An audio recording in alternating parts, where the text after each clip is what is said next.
Hi everyone, তোমরা সবাই কেমন আছো? আমি খুব ভালো আছি। আর মোনালিসা বৌদি ইউটিউব চ্যানেলে তোমাদের সবাইকে স্বাগত। তো আজ দেখো আমি তাড়াতাড়ি রেডি হয়ে নিয়েছি, যাবো একটা নাচের ভিডিও করতে। তো এদিকে দেখো দাদাও এসে গেছে। আর আজ আমরা যেখানে এসেছি আমাদের বাড়ি থেকে অনেকটাই দূরে, আর চারিদিকটা কত সুন্দর ফাঁকা ফাঁকা আর রৌদ্র ঝলমলে পরিবেশ। তো আজ আমরা যে ভিডিওটা করতে এসেছি তোমরা নিশ্চয়ই আন্দাজ করতে পারছো যে কোন ভিডিওটা আমি করতে এসেছি। তো চলো দেখা যাক। কিশোরী কিশোরী তোকে না পাইলে জানি না কি করি।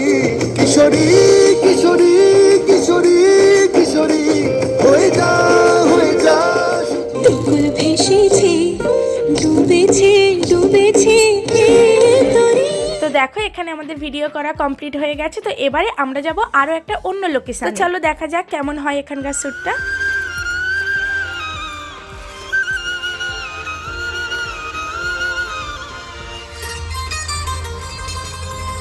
তো চলো টাটা।